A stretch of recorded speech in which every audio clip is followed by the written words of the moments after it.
देखो पिछले क्लास में मैं क्वेश्चन दिया था कि एक वायर है जिसमें करंट I है और Y के अलोंग है ना, और एक्स एक्सिस के अलोंग से एक्स एक्सिस है, यहां से एक्स नॉट दूरी पर एक चार्ज है, चार्ज Q है, मास M है और इसको प्रोजेक्ट किया गया है V0 से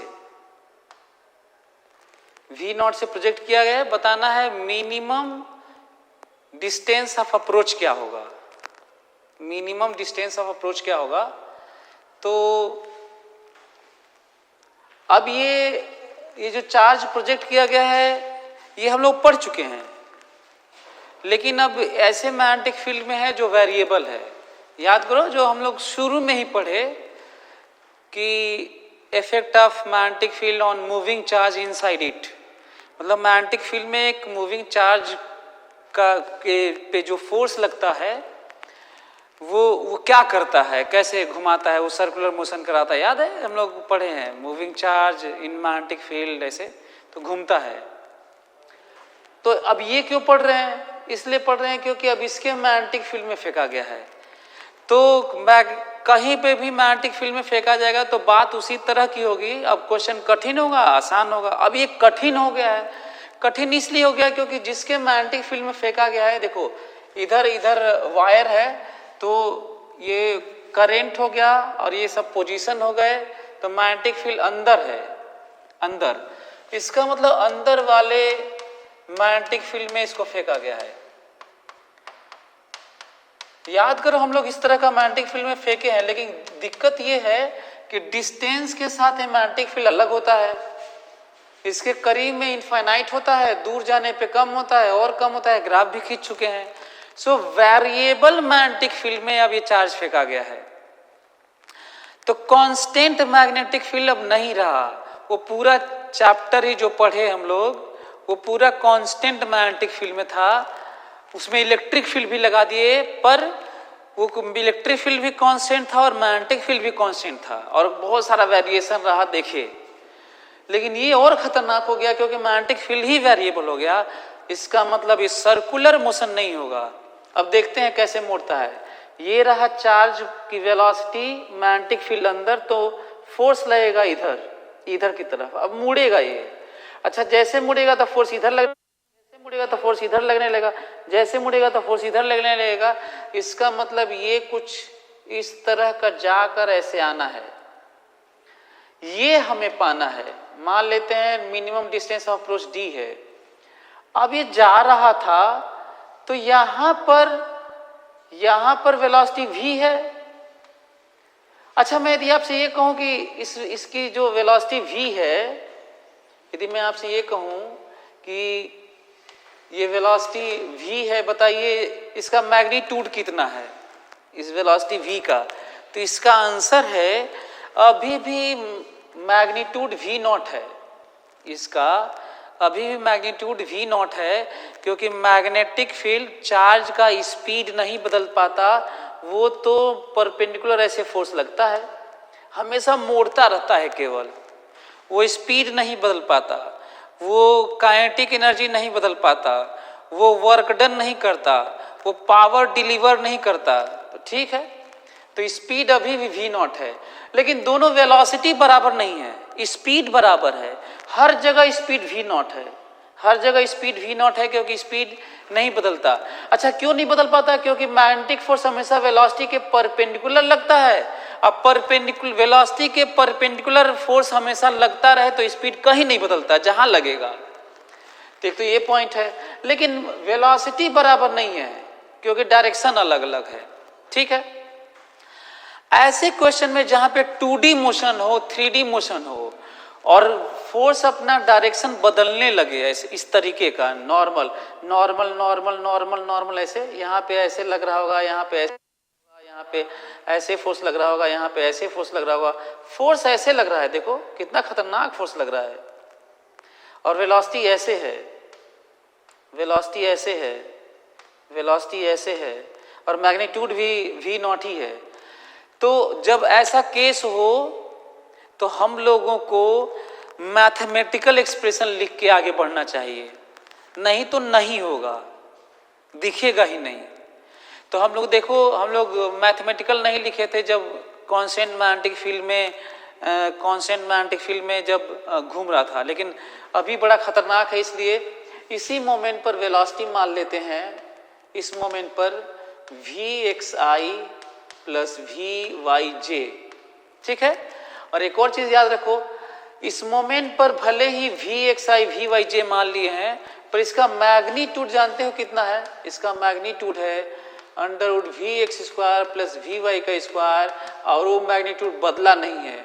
इसका मतलब vx square plus vy square बराबर v नॉट स्क्वायर है।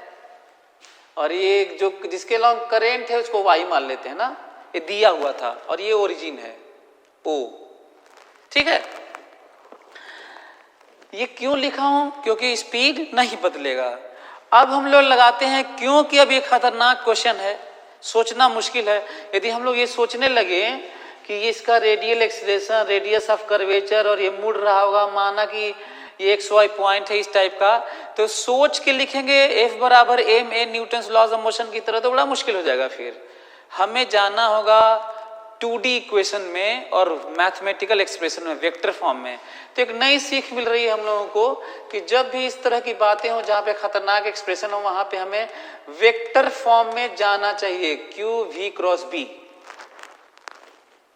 ये नोटिस करो, मैग्नीट्यूड की तरह नहीं लिख रहा हूं मैं, और कब नहीं लिखोगे ये भी बता चुका हूं। तो जब जब इस तरह का Vx Vy और फोर्स को बदलेगा, वहां वहां तुम लोग ऐसे ही लिखना। एनीवे, अब मैं लिखने जा रहा हूं F बराबर वेक्टर फॉर्म में Q, V की जगह ये लिखूंगा जो माना हुआ हूं Vxi plus Vyj।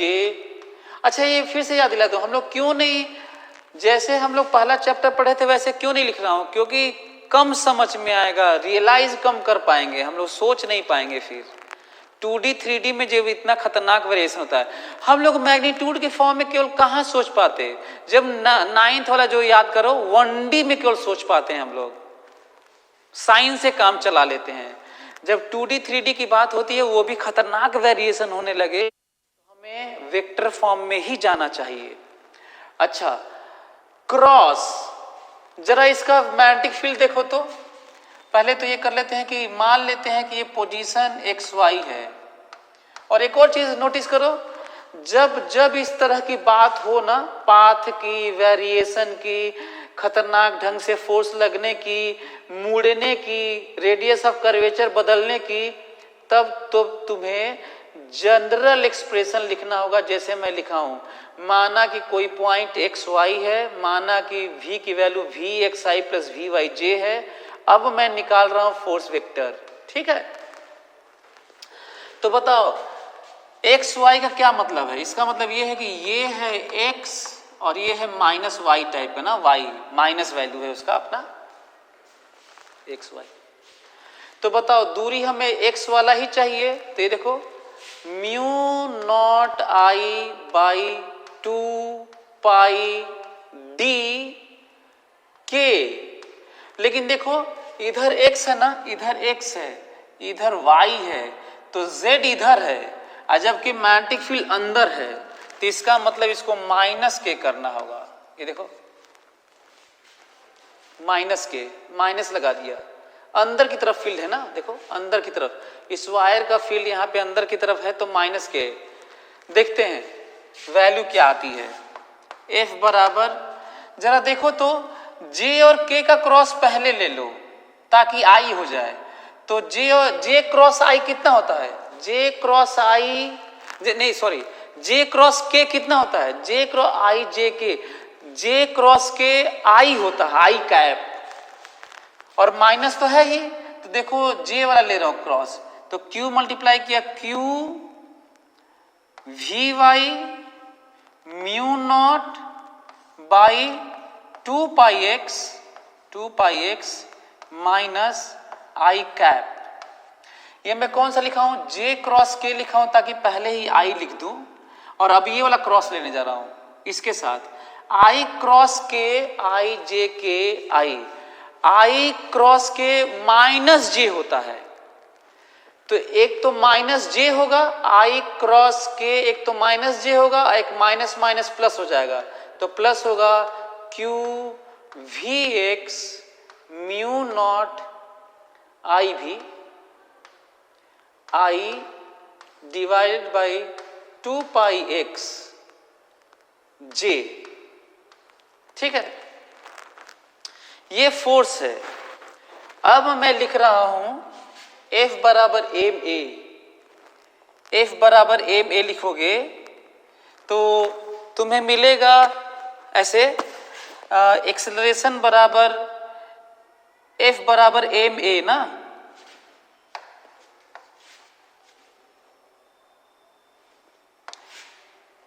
F equals to m a लिखोगे, एम ए, तो A बराबर F बाई एम हो जाएगा।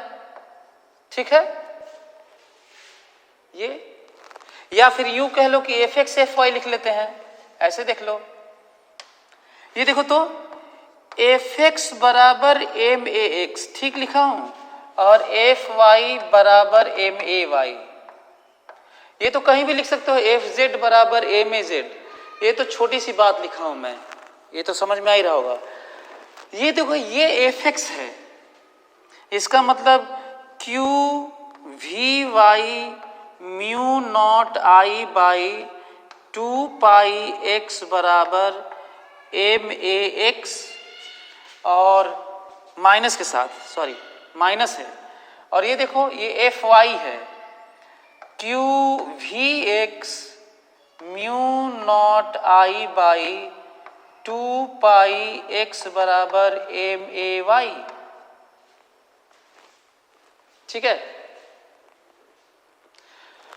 सीखने वाली बात क्या है वो देखो, पहले हम लोग फोटो बनाए, एक्सपीरियंस के क्या हो रहा है, अक्सर हम लोग काम चला लेते हैं मैग्नीट्यूड से, जब मैग्नीट्यूड से काम नहीं चला तो वी एक्स वी वाई आई जे में चले गए, और आई जे के बाद फिर से मैग्नीट्यूड में आ गए, एक्स का अलग इक्वेशन। इसका मतलब सही में जब भी इस तरह का वेरिएशन हो, आई के साथ एक्स और वी वाई हो, और जे के साथ y के साथ x हो वी एक्स हो, जब आपको इतना दिक्कत करेगा कि किसी की एक्सिस के साथ दूसरा एक्सिस इन्वॉल्व होने लगे, तब तुम सेपरेट होके अलग अलग होके कैलकुलेट करोगे, आगे बढ़ोगे तभी होगा, नहीं तो नहीं होगा।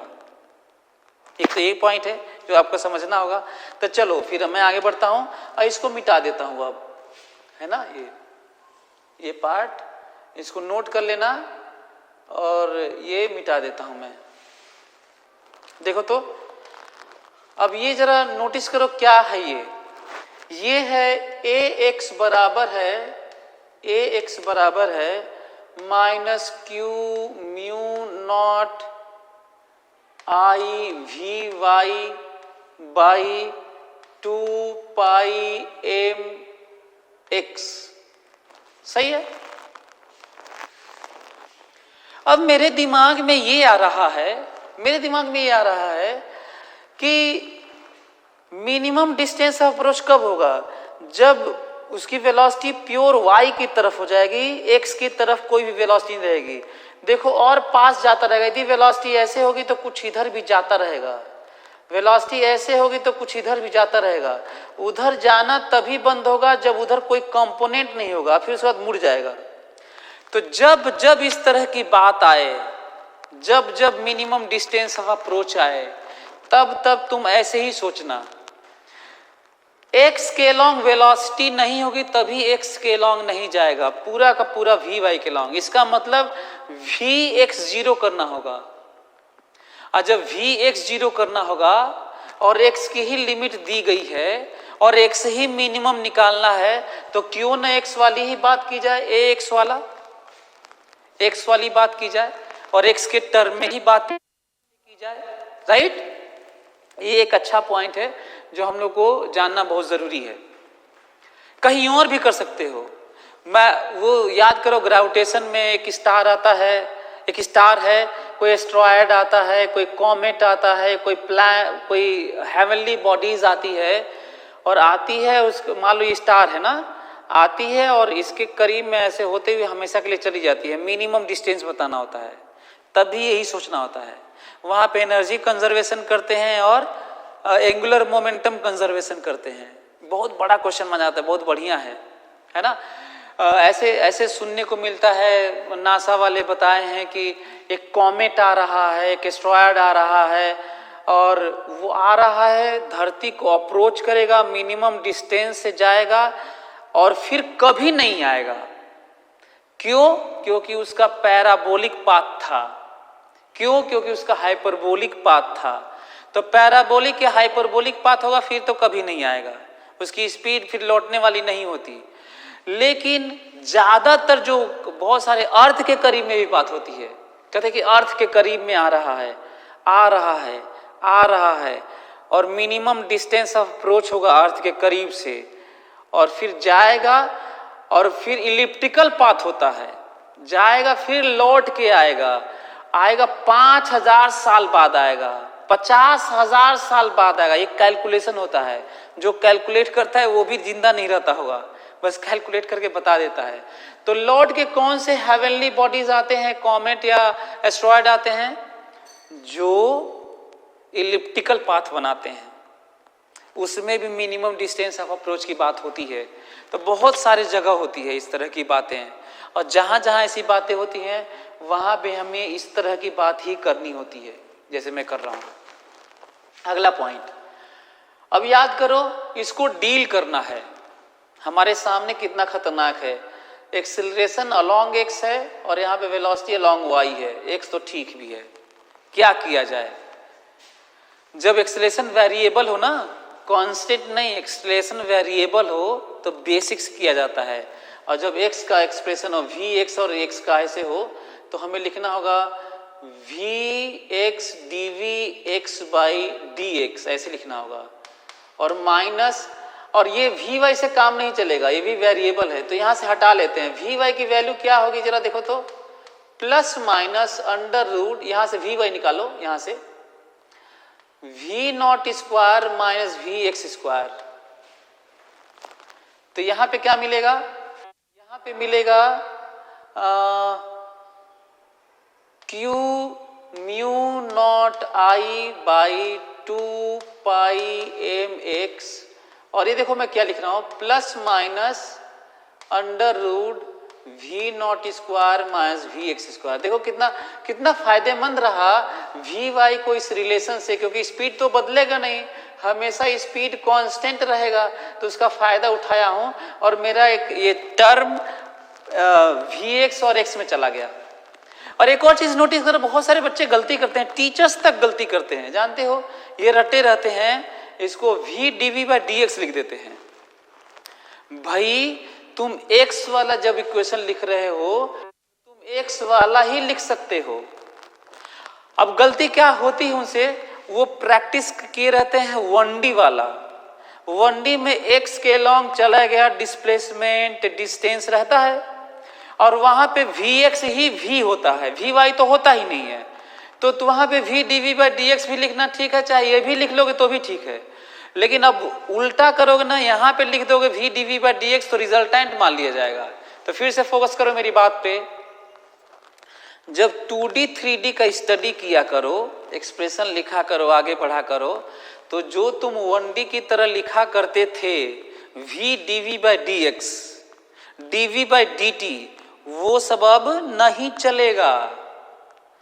x के लॉन्ग तुम्हें v की जगह vx वाला लिखना होगा, y के लॉन्ग तुम्हें vy वाला लिखना होगा, ऐसे लिखना होगा, ना कि v से काम चलेगा। वो केवल काम कहाँ चलता था, 1D में, जब 1 डायमेंशनल मोशन होता था जिसमें y और z कुछ होता ही नहीं था, तो वहां पे vx ही v होता था। समझो, vx ही v होता था तो v से काम चलता था। अब नहीं है, अब vx v नहीं है, v में vx vy दोनों है। चलो आगे बढ़ते हैं। एक तो ये, अब देखो तो ये प्लस माइनस मल्टीप्लाई हो के माइनस प्लस हो जाएगा, ये ठीक है, प्लस रहेगा तो माइनस, माइनस रहेगा तो प्लस, तो इसका मतलब Vx dVx इधर divided by under root V not square minus Vx square, ठीक है। ये अब बराबर हो गया होगा, यहां पर देखो प्लस माइनस, यहां पे माइनस प्लस है ना, ये माइनस प्लस करते हुए क्या लिखना है, Q mu naught I by 2 pi m x dx, ठीक है। इंटीग्रेट करते हैं, इंटीग्रेट करते हैं। बिना लिमिट के फिजिक्स में इंटीग्रेशन नहीं करना चाहिए। और अच्छा हाँ, बहुत कठिन क्वेश्चन पढ़ रहे हैं, ये सब जेई एडवांस टाइप की ये बातें हो रही हैं। एक और चीज बता दूं, ये जानते हो ये जब गया है ना तो ये मुड़ता रहेगा, और ये मुड़ते मुड़ते यहाँ पे फिर से आएगा, ये ऐसे जाकर फिर से आएगा, मस्ट है, क्योंकि फोर्स तो हमेशा ही मुड़ता रहेगा। तो एक क्वेश्चन तो कहीं हो सकता है किताब में मिल भी जाएगा, मिनिमम डिस्टेंस ऑफ अप्रोच। एक नया क्वेश्चन ले लो, घर पे करके लेके आना, मैक्सिमम डिस्टेंस बताओ इसका, मैक्सिमम डिस्टेंस, ये भी एक अच्छा क्वेश्चन है। पाथ बताओ इसका, क्या पाथ इसका सर्कुलर मोशन होगा? नहीं। क्या पाथ इलिप्टिकल होगा? शायद नहीं।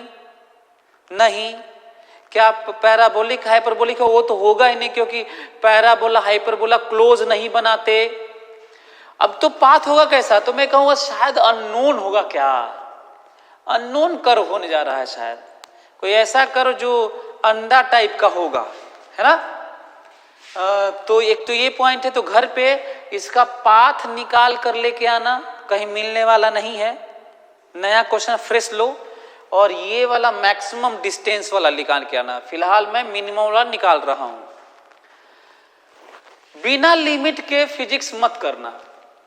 तो करता हूं, ये बताओ इनिशियल पोजीशन x का, ये x है, इनिशियल पोजीशन देखो x नॉट है, देखो ये x not, lower limit x not और अपर लिमिट ये देखो d है, d। जब x नॉट था तो ये वेलोसिटी देखो माइनस v नॉट है, vx रखना है, vx का लिमिट रखना है, vx। तो जब x नॉट था तो माइनस v नॉट था, जब दूरी x नॉट है तो माइनस v नॉट है। ये vx समझ में आ रहा, माइनस v नॉट। और जब ये देखो जब d है, दूरी x वाला वैल्यू d है, तो vx जीरो हो गया, क्योंकि प्योर y वाली वेलोसिटी है, बस x के लॉन्ग नहीं है। और ये सोच कहीं और भी रखना कि जब पैरेलल टू y होता है वेलोसिटी तो vx जीरो होता है, अब पैरेलल टू x होता है तो vy जीरो होता है। अच्छी बात है, ये ध्यान रखना कहीं और के लिए भी। अब मैं अच्छा हाँ, हम लोग यहां से भी जा सकते थे, और भी तरीके हैं कैलकुलेट करने के। मैं सबसे छोटा सॉल्यूशन बता रहा हूं, सीधा लिमिट टूमिट सही से रखते हुए, ठीक है। तो तुम यहां से भी जा सकते हो। अच्छा हाँ, ये बता दूं, ये वाला डील करोगे तभी तुम्हें पाथ मिलेगा, नहीं तो पाथ का इक्वेशन नहीं मिलेगा कि कैसा पाथ है इसका। अब हम लोग को ये इंटीग्रेट करना है, ठीक है। इस इंटीग्रेशन में इसको अलग से देखते हैं कि क्या हो रहा है। तो इसको जरा देखते हैं कि इसका इंटीग्रेशन होगा क्या ना। तो जरा इंटीग्रेशन देख लेते हैं अलग से। मैं चाहता हूं कि इसको रख लिया जाए कितना, इसकी वैल्यू देखो, इसकी value v not square minus vx square को t स्क्वायर पुट करने जा रहा हूं मैं, सब्स्टिट्यूट करने जा रहा हूं। d ले लेता हूं दोनों तरफ, तो ये मिलेगा 2vx dx is equal to 2t dt। सही है, 2t dt। अब मैं इसको अलग से पहले कैलकुलेट करता हूं, बाद में लिखूंगा इसकी वैल्यू ना। पहले कैलकुलेशन देख लो उसके बाद, क्योंकि चीजें अब तो मैथमेटिकल है ना। यदि मैं कहूं कि मैं लिमिट रख दिया हूं, ये सब लिख के यहां तक पहुंच चुका हूं, एक्सप्रेशन सिंपल सा हो चुका है, तो सच तो ये है कि फिजिक्स खत्म हो गया, मैथ से ही बचा है बस। ये एक इंपॉर्टेंट पॉइंट है कि अब मैथ्स है, फिजिक्स नहीं है। यदि इसके बाद तुमको नहीं आता है या गलती करते हो तो फिजिक्स की गलती नहीं, मैथ्स की गलती मानी जाएगी। नहीं आता है तो ये कहा जाएगा तुमको मैथ्स नहीं आता इसके बाद। चलो मैथ्स वाला भी पार्ट मैं कर देता हूं ना। देखो तो जरा, तो इसको मैं क्या करता हूं, इसको मैं लिमिट अभी नहीं रखता हूं, इसकी वैल्यू देख सकता हूं क्या आता है ना। तो इसकी वैल्यू आएगी, इसकी अलग से वैल्यू देखता हूं। तो क्या लिखेंगे यार, इसकी वैल्यू लिखेंगे माइनस, इधर मल्टीप्लाई हो जाएगा, 2 कैंसिल हो जाएगा, ये हो गया माइनस टी डी टी। सही है ये value, v x d x 2 cancel, minus उधर मल्टीप्लाई करके माइनस टी डी टी। और ये देखो तो अंडर रूट में ये वाला अंडर रूट टी होगा नीचे, टी, फोकस करो, टी टी टी कैंसिल, इसका इंटीग्रेशन होगा माइनस टी, प्लस ही छोड़ दिया क्योंकि लिमिट तो रखना ही है। टी मतलब minus under root v not square minus v x square. क्या ये समझ में आ रहा है मैं क्या लिख रहा हूं? मैं कह रहा हूं कि मैं इसको अलग से सोच के इंटीग्रेट करके सब्स्टिट्यूट करके वैल्यू निकाल कर अभी रख रहा हूं। जब हमें ये वैल्यू मिल गया तब मैं पॉइंट अब फाइनली लिखने जा रहा हूं। इधर का इंटीग्रेशन तो हमें मालूम ही है, तो जरा देखो तो मैं वैल्यू लिखने जा रहा हूं सीधा, ये मिटाकर। याद रखना कि क्या आया हुआ था, ये मैं सॉल्व कर चुका हूं सब्स्टिट्यूट करके। आया हुआ है under root v not square minus v x square, limit है माइनस वी नॉट से 0 और इधर लिमिट है देखो minus plus q mu not I by 2 pi m l n x. ये एल एन एक्स समझ में आ रहा है, L n x d x by x integration, बाकी सब कांस्टेंट है, d x by x integration from x not to d. सही है, from x not to d. अब मैं ऊपर वाला सारी चीजें मिटा के मैं अब लिमिट रखने जा रहा हूं। जरा देखो तो लिमिट वाला, जब तुम इसमें 0 रखोगे, जब तुम इसमें 0 रखोगे तो तुम्हें मिलेगा माइनस वी नॉट, और जब तुम इसको माइनस वी नॉट रखोगे तो तुम्हें मिलेगा 0। सही है। अच्छा, जब तुम इसमें माइनस प्लस ऐसे q mu not I by 2 pi m, और इसमें जब रखोगे डी रखोगे और एक्स नॉट रखोगे तो तुम्हें मिलेगा l N D by x मिलेगा, एक्स नॉट मिलेगा। हमें लगता है ये समझ में आ रहा होगा, ठीक है। ये कोई दिक्कत? अच्छा, अब इसको इधर मल्टीप्लाई कर देते हैं। हमें मिल रहा है L N D by X not is equal to plus minus 2 pi M V not by mu not Q I. Clear? ये अब मैं इसको ऊपर में लेके चला गया, मैं कह रहा हूं d बाई एक्स नॉट बराबर, जैसे ही एल एन हटता है ये पूरा e टू दी पावर में चला जाता है, e to the power plus minus 2 pi M V not by mu not Q I. हमारा देखो आंसर आ गया, कितनी आसानी से रिजल्ट आ गया। d की वैल्यू है X not e to the power plus minus 2 pi M V not by mu not Q I. दिक्कत इस बात की है कि ये दो वैल्यू का कहां से आ गई। तो देखो ये भी एक अच्छी बात है, मैं तुमको असाइनमेंट दिया था और करते करते मैं दोनों कैलकुलेट कर दिया। ये जब यहां पे जा रहा था तो डी मिनिमम ये था, और जब यहां पे जाएगा तब भी velocity parallel to the Y होगी और Vx 0 होगा, इसीलिए दो वैल्यू आ रहा है। इसका मतलब ये हुआ कि कम वाला d मिनिमम है और ज्यादा वाला डी मैक्सिमम है, तो जो मैं तुमको दिया था वो तो मैं ही कैलकुलेट कर दिया। इसका मतलब आंसर हो गया, इसी से आ गया डी मिनिमम। डी मिनिमम की वैल्यू है x not e to the power minus 2 pi M V not. दो वैल्यू क्यों आई है समझ में आ रहा है, क्यू आई।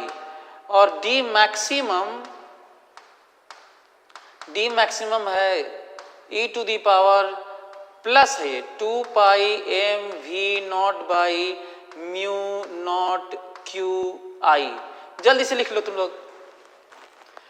मतलब मैं तो तुमको मिनिमम क्वेश्चन में मिनिमम दिया था, अब पता चला मिनिमम कैलकुलेशन के चक्कर में ये जो लिखे थे उसी से दोनों आ गया। तो जल्दी से लिख लो। अभी तक का ये शॉर्टेस्ट सोल्यूशन है। ये लोग इसको किताबों में किए हुए हैं लेकिन लंबा किए हुए हैं, बहुत लंबा किए हैं। और लंबा करने में भी एक वैल्यू निकालने में मैं दो निकाल दिया। तुम कहीं देख लेना यदि कहीं होगा तो, है ना। सो ये सब क्वेश्चन बहुत टफ होते हैं जिसमें कितना मैथ, अच्छा टफ होने का रीजन है मैथमेटिक्स बहुत सारा इन्वॉल्व है, राइट। तो ये देखो कि दोनों वैल्यूज आ गई। लिख लो इसको, जल्दी से नोट कर लो तुम लोग, जल्दी से नोट करो।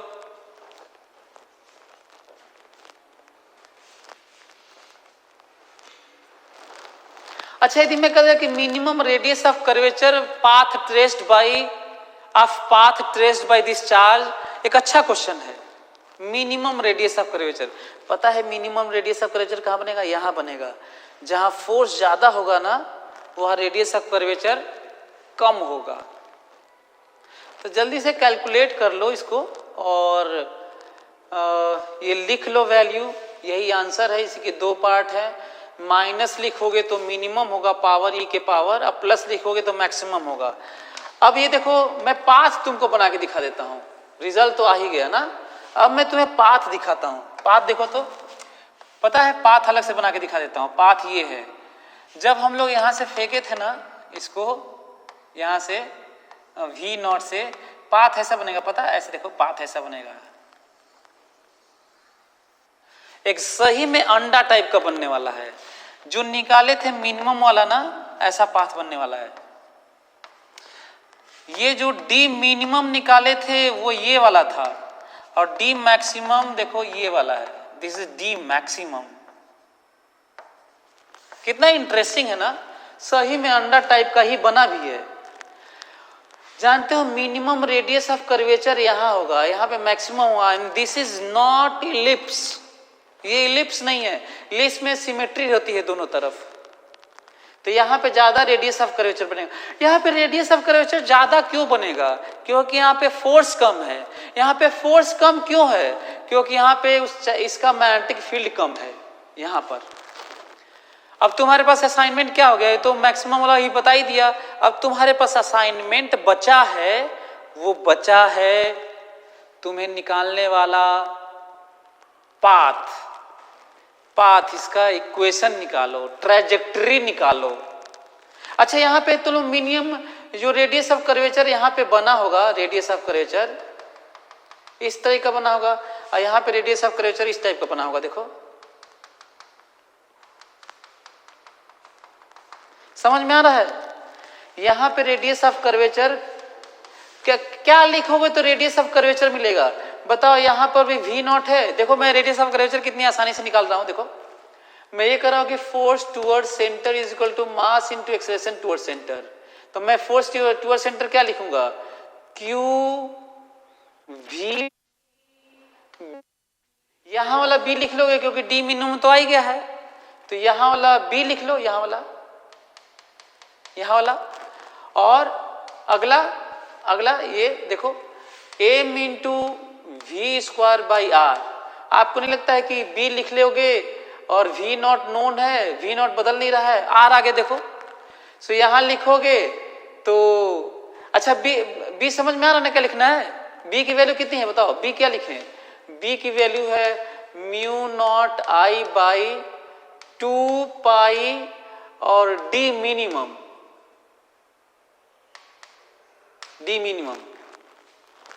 B की वैल्यू है mu naught I by 2 pi D minimum. तो डी मिनिमम यहाँ पे लिख लेना, बी की वैल्यू लिख लेना, तो तुम्हें आर मिनिमम मिल जाएगा। और जब तुम डी मैक्सिमम लिख लेना, यहाँ पे लिखे थे डी मिनिमम डी मैक्सिमम, लिख लोगे तो आर मैक्सिमम मिलेगा। यही इतनी सी वैल्यू है, यही हम लोग को करना था। तो हमें लग रहा है कि ये चीजें तुम लोग को समझ में आ गई होंगी।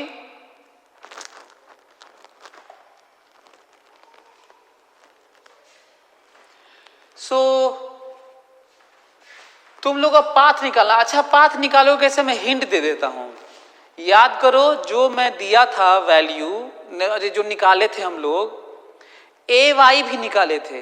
तो जैसे ए एक्स से हम लोग वी एक्स और एक्स वाला कुल रिलेशन निकाले हैं अभी, उसी तरीके से ए वाई से वी वाई ए वाई वाला रिलेशन से निकाल लेंगे। और हम लोग को निकालना हुआ एक्स वाई रिलेशन, ताकि हमारे पास इक्वेशन, ट्रैजेक्टरी का इक्वेशन मिल पाए। ट्रैजेक्टरी का इक्वेशन मतलब ही होता है एक्स वाई रिलेशन। ट्रैजेक्टरी का क्या इक्वेशन का मतलब होता है, एक्स वाई रिलेशन। तो हम लोग आज वो कई चीजें सीख गए। चलो वो देखते हैं। Force of interaction between current carrying conductor, current carrying wire.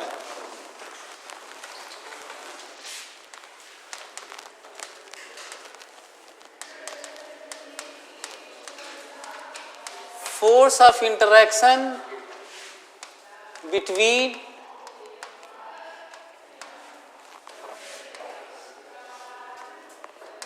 current carrying wire ना, current carrying wires,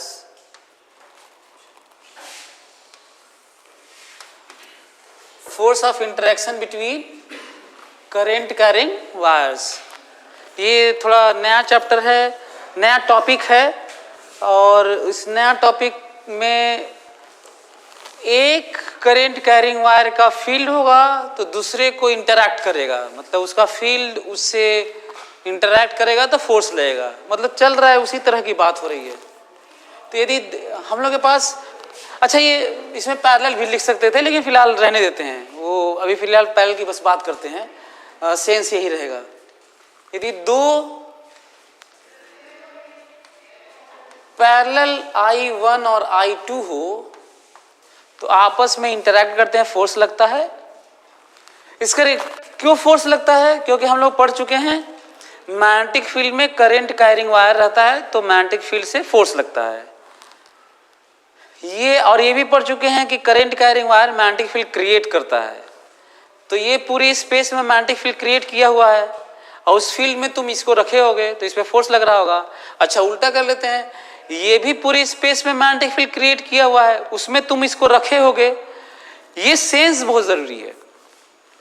दूसरा के, अच्छा पहले इसी को कर लेते हैं ना, ये पैरेलल वायर हो ना, पैरेलल करंट।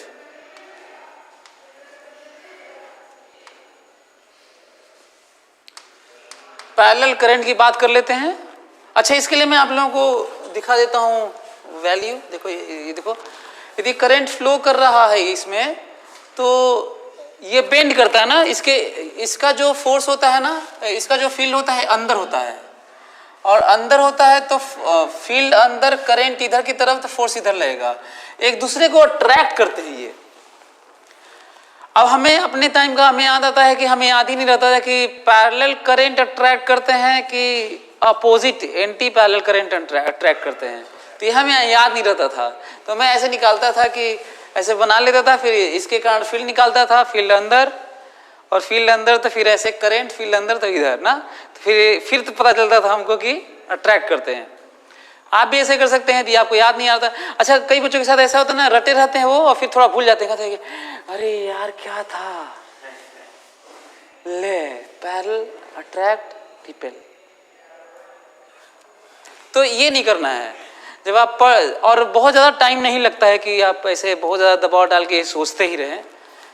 बल्कि आप जैसे मैं बता रहा हूँ, आप ऐसे सब जगह अप्रोच कर सकते हैं। कहीं पे दिक्कत आ सकती है, किसी भी चैप्टर में दिक्कत आ सकती है, तो आप उसके अप्रोच को समझे रहेंगे तो उसको समझने के लिए बहुत ज़्यादा टाइम नहीं लगता, 2-4 सेकेंड बस। मैं तो ऐसे ही याद किया था कि, और देखता था कि कौन सा वाला है। तो इसीलिए देखिए बेंड, अट्रैक्शन के कारण तो बेंड हो जा रहा है ये, है ना, ये बेंड हो जाता है। और इसी तरह की बात, ये जो मैं बात कर रहा था कि पैरेलल करंट है, एक तरफ करंट है 2 वायर में, तो इसके फील्ड में इसको मान लो और इसके फील्ड में उसको मान लो। जब तुम इस पे फोर्स देखोगे तो उसका फील्ड लोगे, जब उस पे फोर्स देखोगे तो इसका फील्ड लोगे, ठीक है। अच्छा, इसका अपना ही फील्ड यहीं पे क्लोज में तो इनफाइनाइट होता है, वो क्यों नहीं लगाता? कि कोई भी अपने ऊपर फोर्स नहीं लगाता। एक अच्छा क्वेश्चन है ये, कि आप ये कह सकते हैं कि यहाँ पे कहीं पे जब यहाँ पे फील्ड ले रहे हैं इसका, तो दिमाग में आ सकता है आपके कि कहीं पे भी फील्ड तो नेट होता है और नेट से कोई चीज लगता है, तो जब मैं इसका फील्ड यहाँ पे लूंगा तो इसका अपना कुछ फाइनाइट फील्ड है और इसका अपना तो इनफाइनाइट है, तो नेट तो इनफाइनाइट हो गया, तो उससे फोर्स देखना चाहिए। ये तो चार्ज में भी होता होगा, इलेक्ट्रोस्टैटिक में होता ना कि इस पे कितना फोर्स लग रहा है, तो यहाँ पे नेट फील्ड कितना होगा, इसका अपना फील्ड होगा, उसका भी अपना फील्ड होगा। उसका अपना फील्ड नहीं लेना है। क्यों नहीं लेना है? क्योंकि कहीं पे भी दुनिया में कोई भी इंटरनल हो जाएगा, अपने फील्ड से कोई भी अपने ऊपर फोर्स नहीं लगाता है ना। तो एक ये भी तो इसीलिए जब भी इसका ग्रीन वाला मान लेते हैं, तो ग्रीन वाले फील्ड में ब्लू वाला है, तो ब्लू वाले का फील्ड मत ले लेना, बस उसी का फील्ड लेना कि किसमें रखा हुआ है। अपना फील्ड अब नहीं देखना है, बस उसमें फोर्स देखना है। तो एक ये पॉइंट है जो आपको जानना चाहिए। अच्छा, ये वाला तुम लोग को याद है, बताया था तुम लोगों को ये वाला कि आईटी में आया हुआ क्वेश्चन ऐसे हैंगिंग दिख नहीं रहा था, पर यूनिट मास दिया हुआ था, मास पर यूनिट लेंथ दिया हुआ था, बताया था कि एंगल थीटा बताइए, चाहे टेंशन बताइए, ऐसे कुछ पूछा हुआ था। और इनफाइनाइट रॉड है, तो पहले तो फोटो नहीं समझ में आता, किसी तरह फोटो समझ में आता है तो अगला क्वेश्चन हो जाता है कि इनफाइनाइटली लॉन्ग है तो इनफाइनाइट मास हो जाएगा इसका। फिर आपको क्या सोचना पड़ेगा मालूम है? आपको पर यूनिट लेकर बात करनी होगी, क्योंकि पर यूनिट से मास भी हो जाएगा, पर यूनिट से फोर्स भी हो जाएगा, मैग्नेटिक फोर्स, और काम हो जाएगा आपका। क्योंकि अब तो बाकी सब के लिए भी वैसे ही हो रहा होगा। तो ये भी एक कभी कभी आ जाता है कि आप सोच ही नहीं पाते होंगे कि क्या करें। सो ऐसे केस में क्या करना होगा? पर यूनिट लेंथ पे काम करना होगा, और हर यूनिट लेंथ के लिए वैसा ही हो रहा होगा। तो ठीक है, तब बन जाएगा। फिर टेंशन लगा लीजिएगा, एमजी लगा लीजिएगा, मैग्नेटिक फोर्स वाला रिपल्सन लिख लीजिएगा, और वो फिर मैकेनिक्स हो जाएगा फिर, है ना। फिर से वही, यदि 2 पैरेलल है तो आपस में अट्रैक्ट करते हैं, एंटी पैरेलल है तो रिपेल करते हैं। वैल्यू पर यूनिट लेंथ लेना है, पर यूनिट लेंथ। यदि फिक्स्ड लेंथ ले लें, फिक्स्ड लेंथ ले लें तो वैल्यू निकालना बियॉन्ड कोर्स टाइप का हो जाएगा। बल्कि असाइनमेंट आज दे दूंगा कि आप लोग करके लेके आएगा कि यदि L1 L2 ऐसे है और तो फोर्स ऑफ इंटरेक्शन बताइए, लेकिन बियॉन्ड कोर्स टाइप का हो जाएगा, इंटीग्रेशन लंबा हो जाएगा, एक्सप्रेशन बड़ा आने लगेगा। तो ये भी एक अच्छा। हाँ, दूसरा अप्रोक्सीमेशन सीख लो। तो कहें कि 2 पैरेलल वायर है, L है ना, L लेंथ का है, ठीक है, और दोनों के बीच की दूरी है D, और कह रहे हैं कि L is very very large as compare to D, तब तो इनफाइनाइट तो मान ही सकते हो। तब ये भी बातें कभी कभी आती हैं, आप सोच नहीं पाते होंगे। पहले ही दिमाग में आता है कि हम तो फार्मूला जानते हैं इनफाइनाइट वायर का, ये तो बात कर रहा है कि लेंथ L है। अरे तो ये भी तो कह रहा है इनफाइनाइट होता क्या है, वो तो कंपैरेटिव स्टडी है ना। वो तो कह रहा है कि जो डायमेंशन D है उसके कंपैरिजन में L बहुत बड़ा है, तो इनफाइनाइट तो मान लो। ऐसे कई बार ऐसी भी बातें होती हैं, इसको भी ध्यान रखना चाहिए। एनीवे, सो यहाँ पे पैरेलल करंट है और फोर्स क्या निकालना है हम लोग को? पर यूनिट लेंथ, ठीक है। यदि मैं पर यूनिट लेंथ ना कहूं तो, यदि फोर्स पर यूनिट लेंथ ना कहूं, मैं कहूं कि इसके द्वारा इस पे कितना फोर्स या इसके द्वारा उस पे कितना फोर्स, तो आंसर इनफाइनाइट है। क्यों इनफाइनाइट है? क्योंकि फोर्स लेंथ इनफाइनाइट करते हैं। ILB करना है ना यार, तो I ठीक है, L क्या रखोगे? वो तो इनफाइनाइट रखना होगा। V तो मान लो ठीक है, V तो रख ही लोगे। तो क्या करना है, समझ में आ रहा है आप लोगों को? मैं करने जा रहा हूं इसके फील्ड में ये रखा हुआ है, और बात कितने लेंथ की करने जा रहा हूं? यूनिट लेंथ की। कितने लेंथ की बताओ? L बराबर कितना? 1 मीटर ना, यूनिट लेंथ। या फिर L लेंथ पे लगाकर पर यूनिट निकाल लेना, ठीक है। यदि मैं कहूँ कि नहीं तुम ऐसे ही कर लो, एल लेंथ पे निकाल लो और फिर कहना कि पर यूनिट ना, तो देखते हैं। तो देखो तो इसका इधर किधर फील्ड है बताओ, अंदर। पहले ये समझो कि जो मैं फील्ड दिखा रहा हूं वो किसके द्वारा कहां पर है।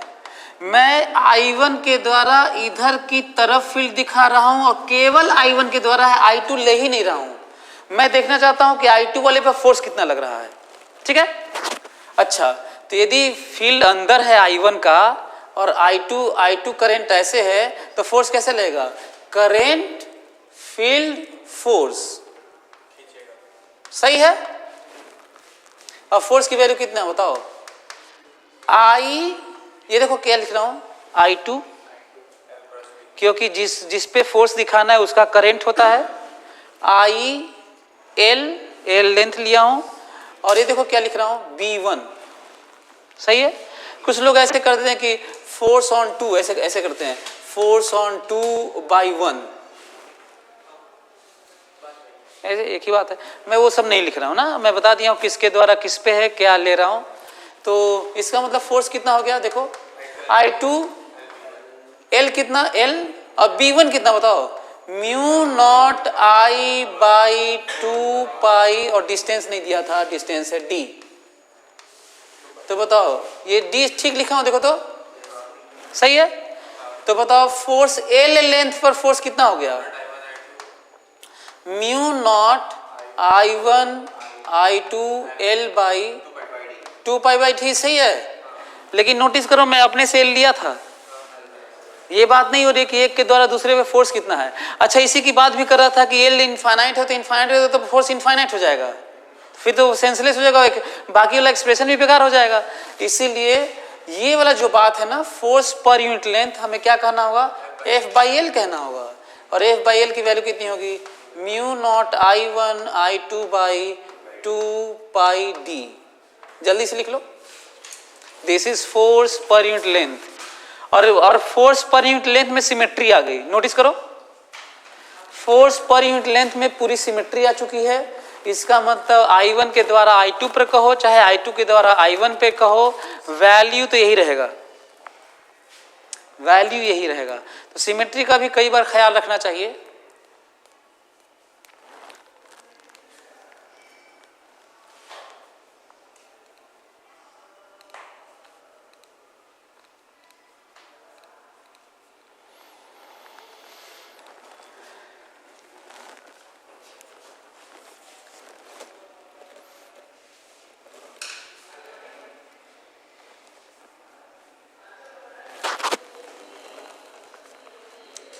इसी की जगह, अच्छा मैं इसी की जगह कह रहा था कि जो तुम जैसे कह रहे ना फोर्स पॉइंट लेंथ, तो यहीं पे वन रख के चल लिए होते, यहीं पे 1 रख के चल लिए होते कि यूनिट लेंथ है 1 है, तो भी वही वैसे ही बात होती।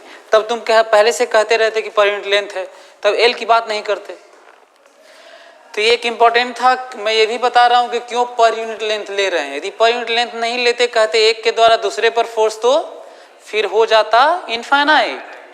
तो मीनिंगफुल तो यही लग रहा है, मीनिंगफुल तो यही है। और इसका एप्लीकेशन मैं बता चुका हूँ कि IT में आए हुए क्वेश्चन में वो जो 2 वायर से ऐसे इनफाइनाइट वायर से लटका हुआ था। तो अब इसके द्वारा, अच्छा हाँ, ये फोर्स इधर, तो ऑब्वियसली इस पे किधर फोर्स लगेगा, इधर लगेगा। अट्रैक्ट करते हैं, पैरेलल करंट होंगे, पैरेलल करंट होंगे, करंट कैरिंग वायर, तो एक दूसरे को क्या करते हैं, अट्रैक्ट करते हैं। और तुम ऐसे देख सकते हो, बताओ यहाँ पे फील्ड कैसा होगा, इसके द्वारा यहाँ पे फील्ड कैसा होगा, वहां पर बाहर की तरफ होगा ना, और बाहर की तरफ फील्ड होगा तो करंट ऐसे होगा, फील्ड बाहर होगा, तो फोर्स ऐसे होगा, देख लो। तो कई बातें पता चले कि अपना, जब किसी एक पे फोर्स ले रहे होगे तो उसका अपना फील्ड नहीं ले सकते। सिमिलरली यही रिजल्ट तब भी आएगा जब तुम एंटी पैरेलल की बात करोगे, एंटी पैरेलल की बात करोगे ना,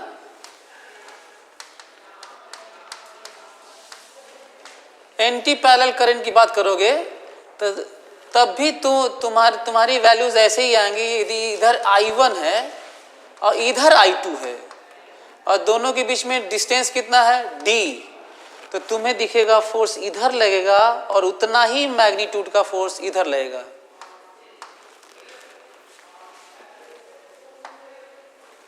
कैसे हटेगा यार ये? अरे ये समझ में आ रहा है? सेम। तो ये फोर्स पर यूनिट लेंथ तब भी यही वाला है, फोर्स पर यूनिट लेंथ तब भी यही है, values force per unit length. कहां से हटता है यार? यहां से तो नहीं हटता है ये। हाँ? कहां से?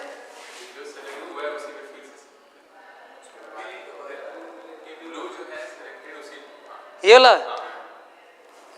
अच्छा, उसी पे कोई कीड़ा आके कूद गया था, क्या लग रहा है अभी? अभी देखो यहाँ पे कूदा हुआ, कई जगह कूदा था। तो ये समझ में आया कि दोनों के बीच में रिपल्सन है और इतना ही है, दोनों के बीच में रिपल्सन है और इतना ही है। तो हम लोगों को पता चला फोर्स ऑफ इंटरेक्शन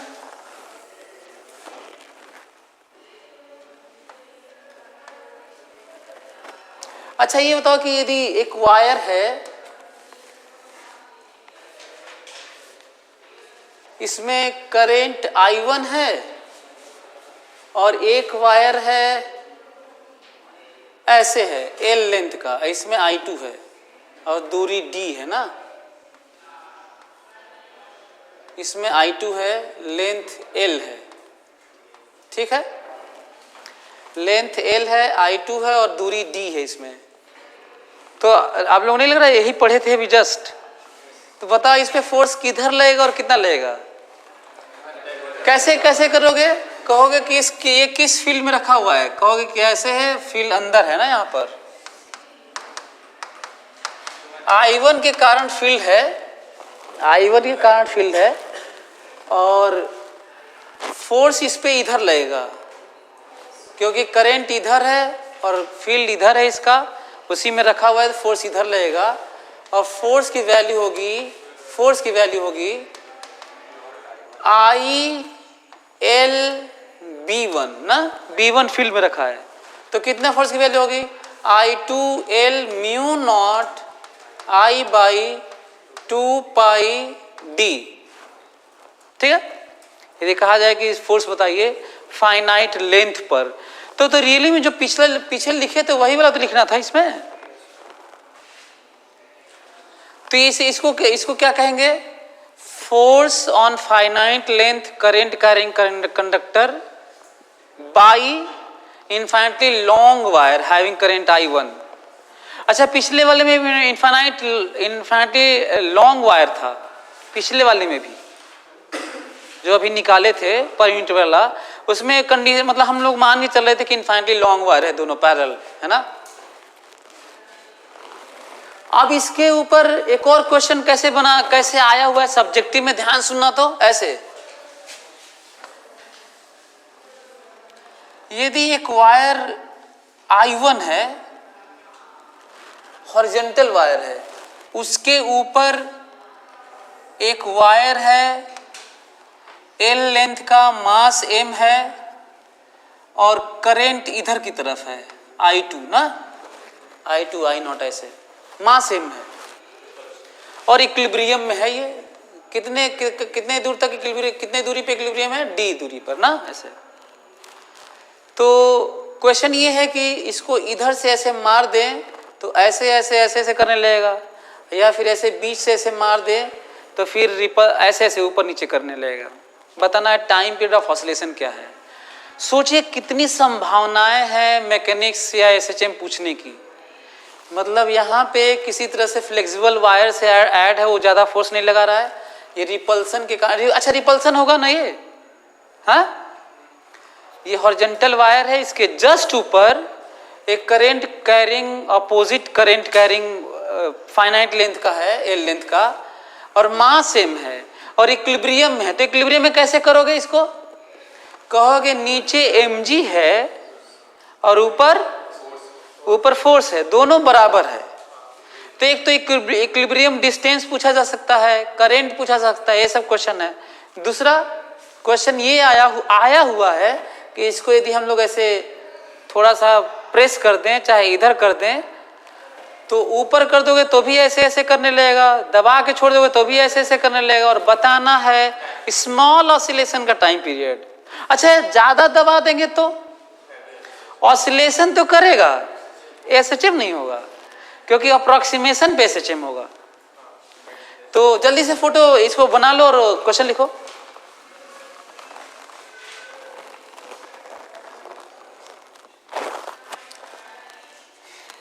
देखो किस तरीके से यहाँ से क्वेश्चन यहाँ पे पलट गया, और बात हो रही है मास एम की, और फ्री वायर किसी तरह से उसमें करंट फ्लो कर रहा है।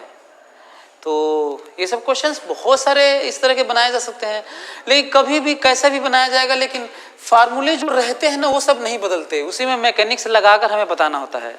तो कहने के लिए मैग्नेटिज्म है, लग तो रहा है पूरा मैकेनिक्स और एसएचएम लग रहा है ये। सो क्वेश्चन लिखो।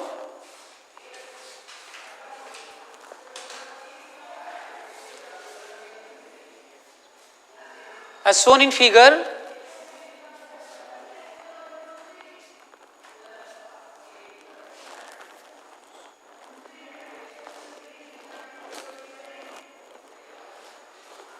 in figure, find time period of small oscillation.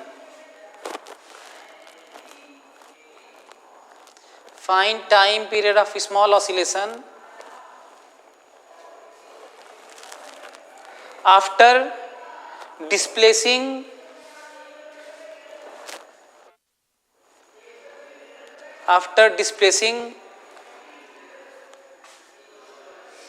wire of mass m, after displacing the wire of mass m downward.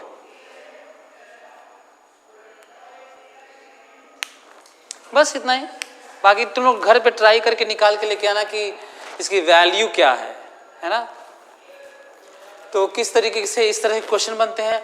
अब अगला जब इस तरह का जो वैल्यू आया था तो इस पे इस तरह का क्वेश्चन बना, तो फिर इसका मतलब जरूर फिर ये भी बात हो सकती है। जल्दी से तुम लोग बताओ, यदि वायर ये नहीं होता, वायर ये होता तो क्या होता। ये लेंथ L है और करेंट I2 है और यहां से दूरी D है।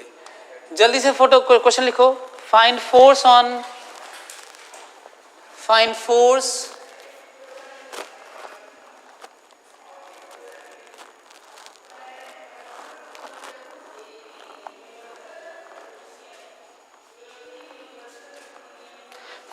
on current carrying conductor having current I2. Find force on current carrying conductor having current I2 shown in figure. तो ये इनफाइनिटली लॉन्ग है, इस पे बताना है।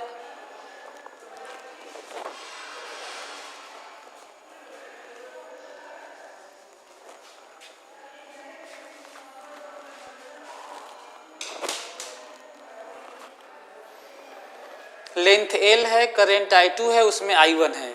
I1 वाला इनफाइनिटली लॉन्ग है, ये वाला L लेंथ का है, दूरी नियरेस्ट एंड वाला दूरी है D। आपको बताना है इस पे कितना फोर्स लगेगा।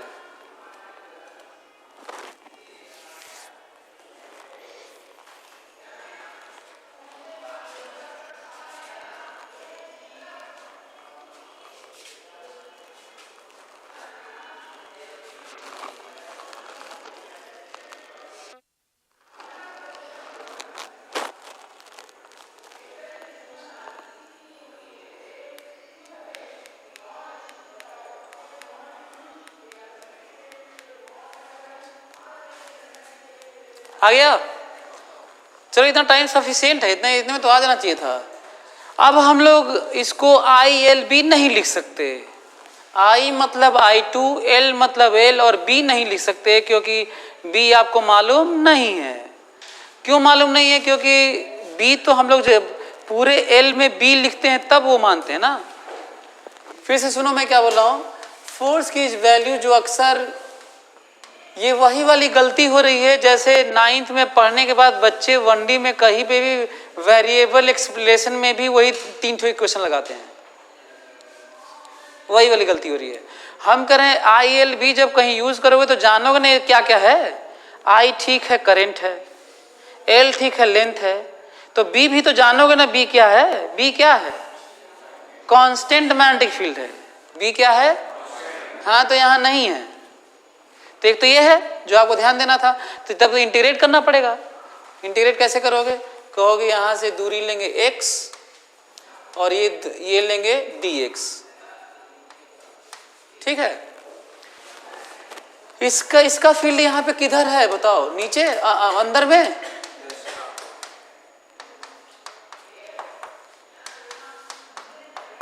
कैसे पता चला कि अंदर है? देखो करंट ये है और उधर की तरफ फील्ड बताना है तो थंब की तरफ फील्ड होगा, तो इधर की तरफ फील्ड है।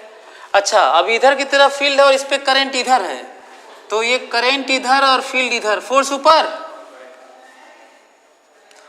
ऊपर DF। तुम्हें नहीं लग रहा है कि हर जगह ऐसे ही फोर्स होगा इधर है? और दूसरा एक और नहीं लग रहा है आप लोगों को कि यहाँ पे ज्यादा फोर्स होगा, यहाँ पे कम होगा, यहाँ पे होगा सबसे कम यहाँ पर होगा? नहीं लग रहा है? क्यों? क्योंकि यहाँ फील्ड ज्यादा है, इसका पास में रहोगे तो फील्ड ज्यादा है, इसका मतलब फोर्स ऐसे होगा और ऐसे घटते हुए ऐसे, फोर्स ऐसे होगा, फोर्स ऐसे होगा, फोर्स ऐसे और कम फोर्स ऐसे, जीरो नहीं होगा, फोर्स कम होगा बस। ये जो एरो बनाया हूं ये लेवल डायग्राम है बताने के लिए कि जो फोर्स की वैल्यू हो वो कम होती जा रही है, और नेट फोर्स के नाम पर F इजिकल टू, क्योंकि डायरेक्शन सेम है इसलिए integration of DF। What is integration, what is DF? Mu naught ILB, सही है। I की जगह क्या लिखूं? I2 ना, I2 dx और B इसके कारण ना वहां पर। फिर अब ये मत सोचने लगा कि बाकी सबके कारण भी यहाँ पे लग रहा होगा, बाकी सबके कारण भी यहाँ पे लग रहा होगा, हालांकि इन सबका अपना फील्ड जीरो है। कुछ ऐसे बना देते तब तो सही में आ जाता। इमेजिन करो कि इसके सर्कुलर लूप है तो बाकी सब करंट के कारण वहां पे मत सोचने लगना। क्यों मत सोचना? क्योंकि अपने कारण फोर्स, अच्छा लगता तो है नेट जीरो होता है, ये भी जानिए, अच्छा पॉइंट है। जैसे मान लो अभी आएगा सर्कल बनाऊंगा मैं, फिलहाल अभी जान लो कि नहीं लगता है ना, अपने में ही अपने कारण नहीं लगता है। सो बताओ B की जगह क्या लिखूं? Mu not I1 by 2 pi x from where to where? यहां से चल रहा है ना, D से L प्लस D, सही है। D से L प्लस D, ठीक है। वैल्यू कितना है बताओ? Mu not I1 I2 by 2 pi ln x D plus L, सही है। Mu not I1 I2 by 2 pi ln D plus L by D, सही है। तो लिख लो ये वैल्यू है।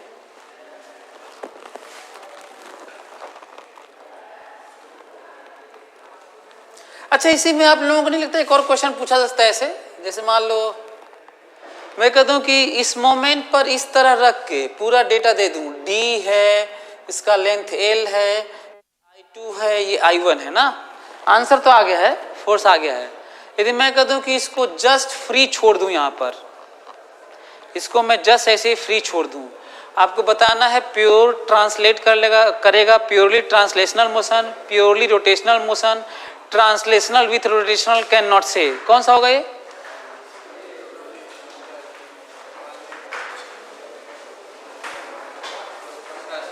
ऐसे जाने वाला है। ऐसे क्यों जाएगा समझ में आ रहा है? क्योंकि इधर ज्यादा फोर्स लग रहा है ना, तो इधर ज्यादा लग रहा है तो ये तो रोटेट भी करेगा। तो क्वेश्चन क्या क्या हो सकता है? उस रोटेशन में भी ऑप्शन में बना देता है कि जिधर से हम लोग देख रहे हैं क्लॉकवाइज रोटेट करते हुए ऊपर जाएगा, एंटी क्लॉकवाइज रोटेट करते हुए ऊपर जाएगा, क्लॉकवाइज रोटेट करते हुए नीचे जाएगा, एंटी क्लॉकवाइज रोटेट करते हुए ऊपर जाएगा। ऐसे क्वेश्चन है, समझ में आ रहा है? ये भी क्वेश्चन है। दूसरा एक और क्वेश्चन जो एक और बात हमसे छूट गई बताना।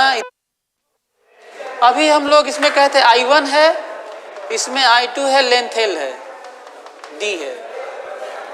क्वेश्चन मेरा क्या था? मेरा क्वेश्चन ये था कि तुम इसके द्वारा इस पे फोर्स बताओ, है ना। इमेजिन करो मैं ये कह देता इसके द्वारा इस पे बताओ, तो आंसर वही है जो निकाले थे, क्योंकि दुनिया में जितने भी फोर्सेस हैं सब एक्शन रिएक्शन के पेयर में होते हैं।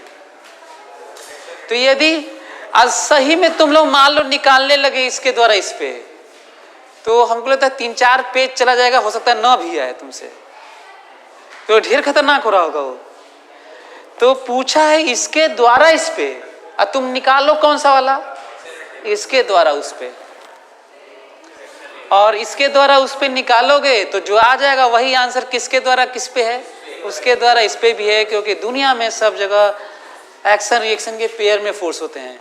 सिमिलरली यहाँ भी है। इमेजिन करो मैं ये कह देता कि इसके द्वारा इस पर निकालो, तब तो कठिन नहीं हो रहा ये। जरा सोच के देखना ना तुम लोग, कितना डरावना है। यहाँ से एक्स लेना, वहां पे निकालना, कुल इंटीग्रेट करना, कुल ढेर डरावना। तो तब भी तुम क्या करोगे, इसके द्वारा उस पे, तो उस पे निकालने मत लगना, ढेर दिक्कत हो जाएगी। तब यहाँ इसके द्वारा इस पे ही निकालना, और ये बात तुम कहीं और भी अप्लाई करना, और तुम कहीं भी अप्लाई कर सकते हो, और ये सही होना ही है सही, वो मॉडर्न ही क्यों ना हो, कहीं भी गलत नहीं हो सकता। ये एक्शन रिएक्शन का पेयर वाला बता रहा हूं मैं। तो ये भी पॉइंट है जो आपको जानना था। इतना जानने के बाद हम लोगों को लगता है कि एक और पॉइंट है जो आपको अब ये बताना है।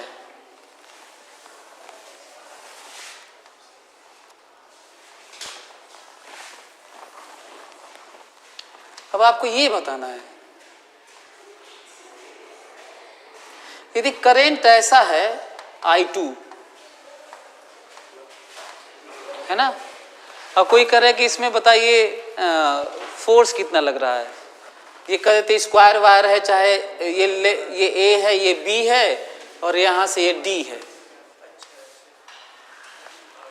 इसमें I1 है, इस करंट का रिंग लूप में I2 है। आपको बताना है how much force applied by this infinitely long wire on the loop. पहले तो ये बताओ कि इसको छोड़ दें तो ये खिंचा रहा है कि दूर जाना चाहता है कि यहीं पे रहना चाहता है, ये बताओ।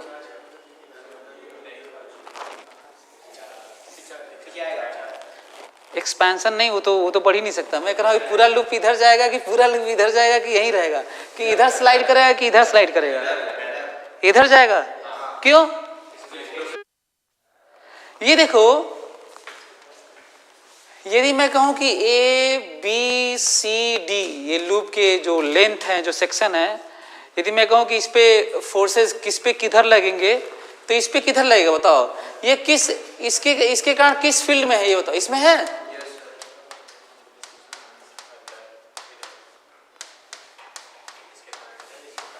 सही है। इस पे बताओ किधर फोर्स लगेगा, इधर।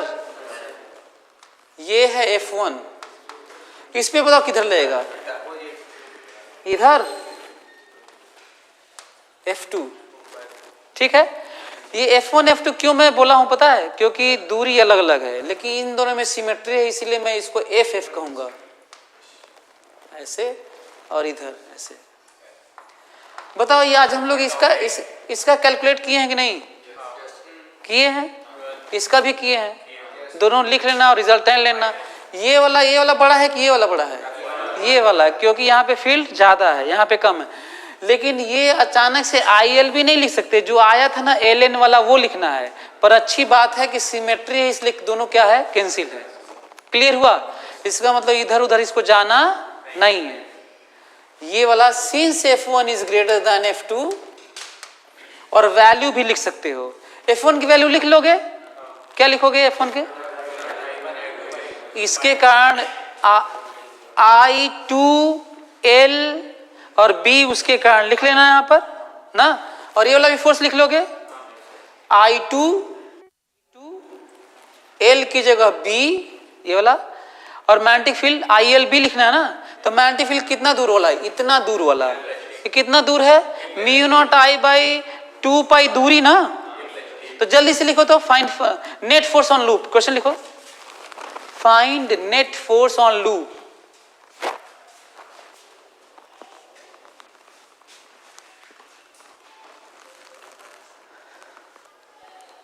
Find net magnetic force on current carrying loop. Find net force on net magnetic force on current carrying loop.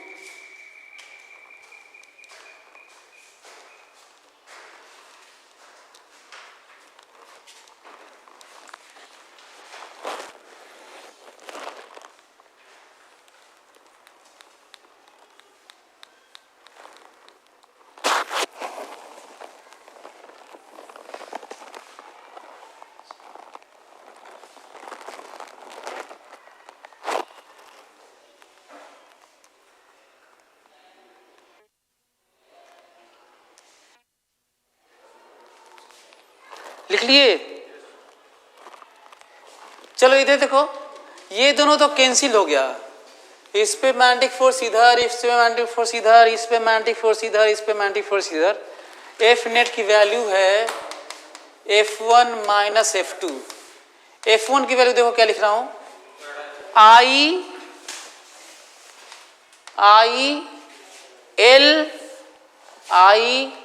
L B, इसके कारण भी ना, इसके बीम, इसके मैग्नेटिक फील्ड में वो है, तो क्या लिखोगे, म्यू नॉट I1 बाई 2 पाई, क्या ये D, सही है, और माइनस ये वाला ILB mu not I1 by 2 pi, दूरी कितनी है यहां से यहां तक,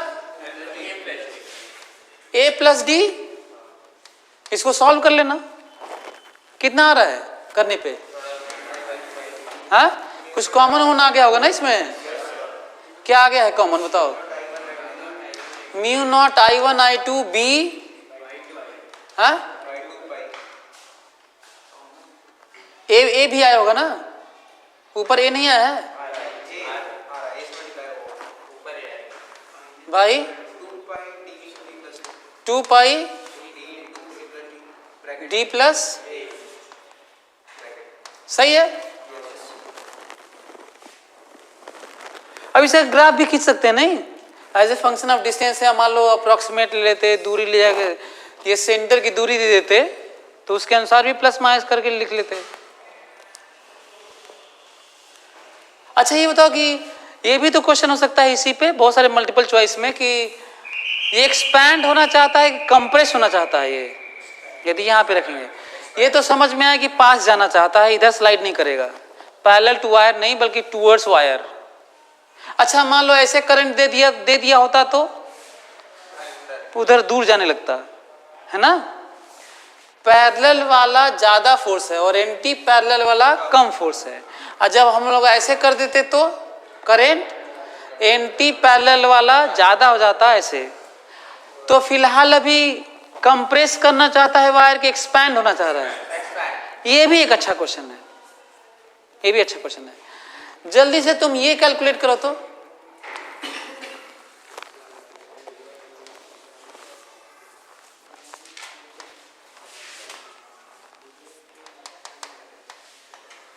थीटा L I2, जल्दी करो तो,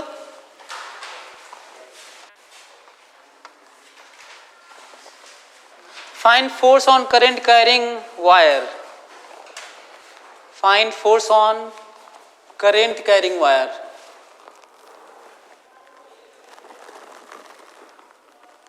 of length L, find force on current carrying wire of length L,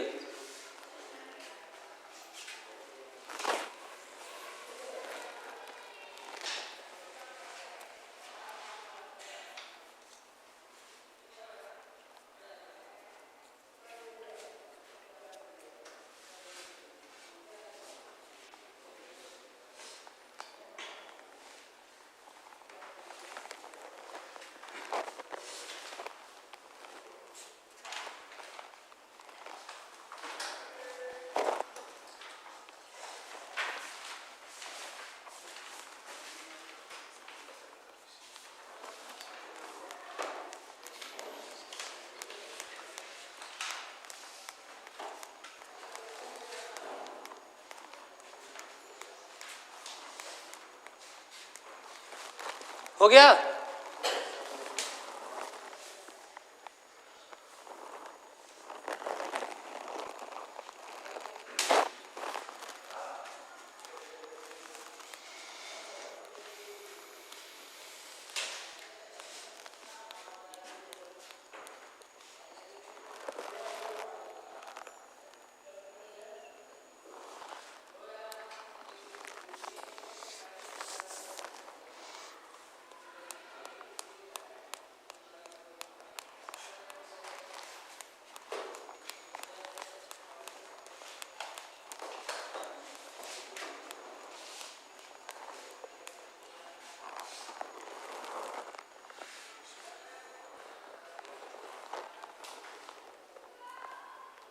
किसी का आया?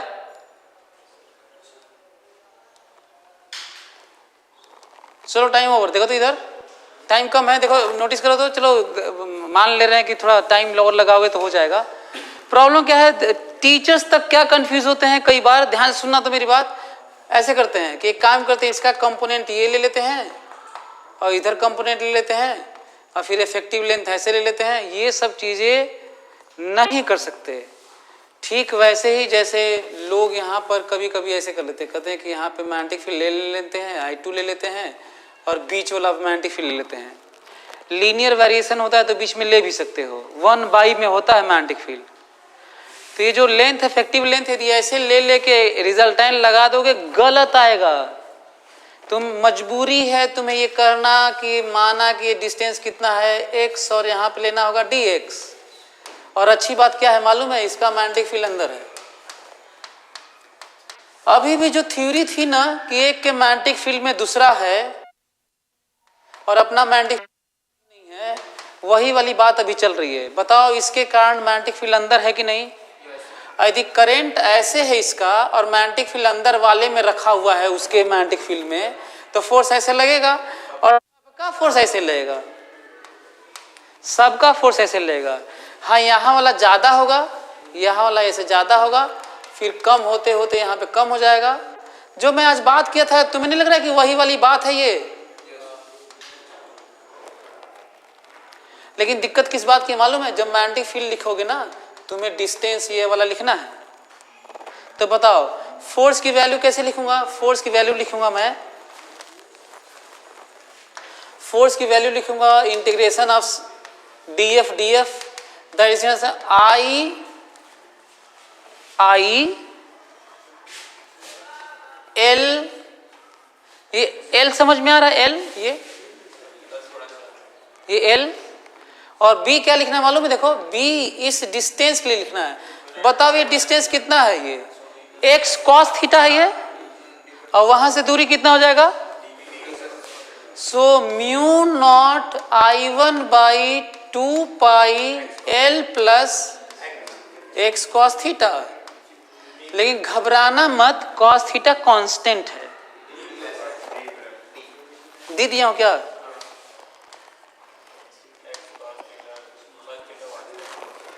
cos थीटा क्या है? कांस्टेंट है। क्या इसको इंटीग्रेट कर लोगे तुम लोग? हाँ, क्या वैल्यू आ गया? लॉग। अच्छा हाँ, x की वैल्यू कहां से कहां तक? जिसको तुम x माने हो ना उसको देखना होता है। तो बताओ 0 से लेकर कहां तक? L तक। तो ये देखो 0 से लेकर L तक क्या कर लोगे तुम लोग? इसको आंसर है।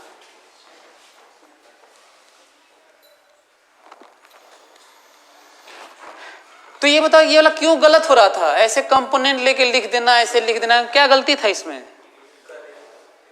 ऐसे कंपोनेंट में क्या गलती है? कंपोनेंट लेने में ये गलती है कि जब तुम पूरा ये लेंथ लिखोगे तो मैग्नेटिक फील्ड कौन सा वाला कहाँ वाला लिखोगे? यहाँ पे तो समझ में भी आ रहा है। याद है ना कि ये वाला आसान होता है, ये वाला कठिन होता है, याद है? तो ये वाला तो लिख लेना, यही दूरी वाला। लेकिन इसमें दिक्कत है, और इसको तुम यही वाला दूरी वाला क्यों मानोगे जबकि लेंथ इधर था? तो मेरी बात समझ में आ रही है? तो आप कभी भी कहीं पे भी कंपोनेंट नहीं ले सकते। ये नहीं कि मन में सोच ले कि ये ले लेते हैं, ये ले लेते हैं, फिर रिजल्टेंट ले लेंगे। क्या बोले?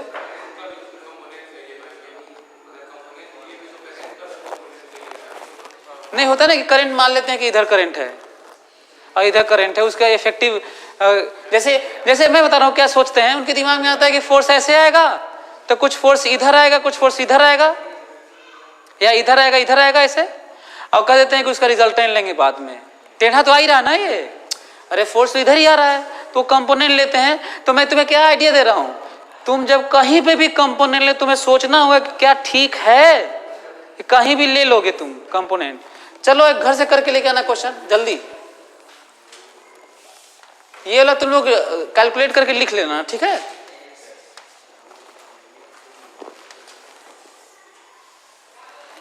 क्वेश्चन तुम्हें ये करना है, I1 है और अलग अलग करना है ना।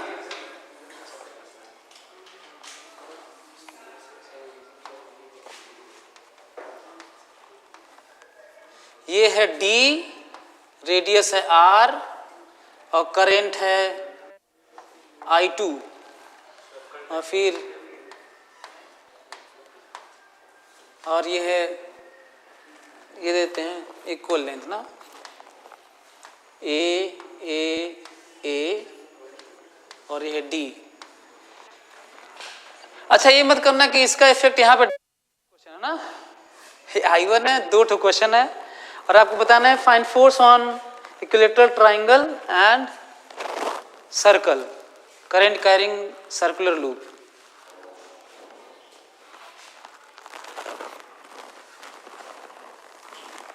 पहले तो तुम हमको घर पे तो करना, वैल्यू निकालना आसान नहीं है, सब कठिन है।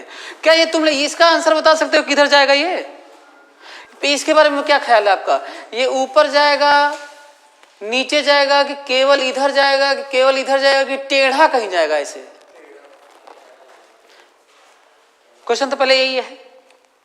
आप लोगों को क्या लगता है ये इधर जाएगा कि इधर जाएगा? क्वेश्चन 4 ऑप्शन तो ऐसे बनाओ कि direction of motion of this loop, starting direction, ऐसे एरो केवल बना दूंगा ऑप्शन में, ऐसे ऐसे ऐसे ऐसे ऐसे केवल ऐसे बना दूंगा।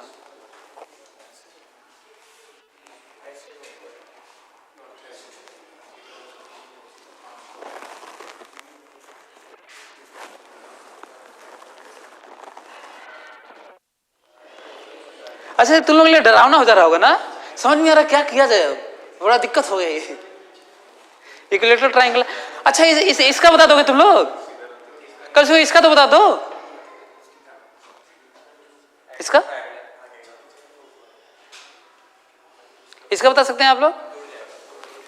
ये देखो करंट यदि ऐसा है, यहां पे एंटी पैरेलल हो रहा होगा, फोर्स इधर, यहां पे इधर हो रहा होगा ना, नेट किधर हो रहा होगा? इधर हो रहा होगा, और इधर वाला कैंसिल हो रहा होगा सिमेट्री से। लग रहा है आप लोगों को? तो ये तो आंसर हो गया, ठीक है। क्या यहां पे भी कैंसिल होना है? ये तुम लोग घर पे निकालना, चेक करना, फिर आना तो बताना, ठीक है। चलिए लोग आप लोग करके आएगा। वैसे तो एग्जैक्ट फोर्स बताना है, अभी फिलहाल आइडिया दिया हूं कि क्या हो रहा होगा। इसको जाना है दूर, इसको आना है, इसको भी जाना है दूर। अब दूर में ऊपर भी जाना है कि नहीं जाना है, ये करके लेके आएगा। Okay, thank you.